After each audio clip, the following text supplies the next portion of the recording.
Hello guys, mga kadon mekaniko. Ayan nga, ayan tayo sumasabak na naman dito sa Ford Raptor na ginagawa natin.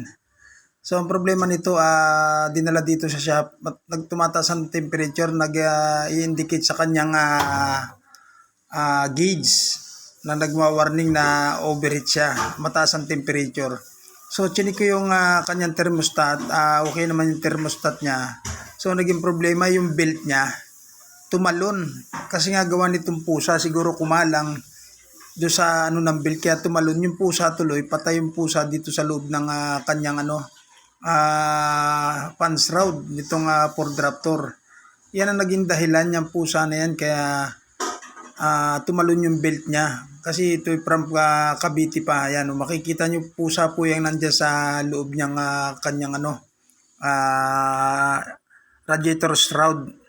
Kaya tumalon yung belt niya. Nakipansin ko kanina sa ilalim, may tama yung belt at saka may mga balahibo. Nung tinanggal ko yung kanyang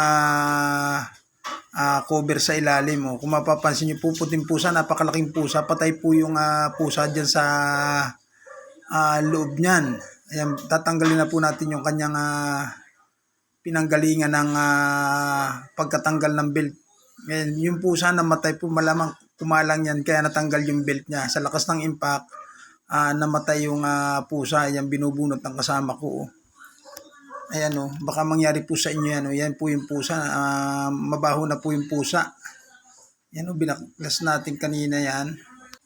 So yan po ang naging dahilan kung bakit nag-overheat siya. Wala naman siyang leak ng coolant. Ayan yan po sana yan ang naging dahil. Baka po mangyari sa inyo yan, sa inyong mga sasakyan na nag-overheat, wala naman leak. So maraming panggagalingan po ng overheat, pero ito kakaiba. Kasi ang naging dahilan ng kanyang pag-overheat is yung pusa. So ang gagawin natin dito is tinanggal natin ito kasi magpapalit tayo ng belt. Wala po kasing adjustment ang water pump nito sa belt. So may diskarte po akong ginagawa dyan para maikabit, kasi wala akong tools para sa paglagay ng belt niyan. Kasi sa mismong Ford meron po silang panlagay talaga dyan. So yan ang wala ako, kaya itong ginagawa kong diskarte dito.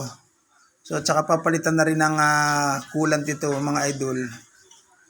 Ayan, iniikot ko yan po yung kanyang pinakang water pump. And guys, so tatanggalin natin yung mga tornilyo ng kanyang water pump nitong Ford Raptor na 2.0. Ayan, iniikot-ikot ko na yan, mga idol. So yan, tinanggal ko na yung mga tornilyo ng pump, tapos ikakabit natin. Kumbaga ganyan ang diskarte dyan, mga idol, sa pagkabit nyan. Tapos ipapasok natin, siyempre lalagyan natin siya ng lubricant para hindi masira yung kanyang o-ring. Ayan po ang diskarte ko sa pagkabit nyan. So sa mga basher ko dyan, sana gayahan nyo to, yung mga mekaniko magagaling din dyan na walang tools. Pero hindi ko po sinasabing ako'y magaling dahil wala akong tools na ginagamit, pero yung diskarte ko pagdating sa Ford. Ayan, mga idol. So nakakabit na yan. Higpitan na natin. Ayan, mga lodi. Ayan, pit na siya. Nahigpitan ko yan.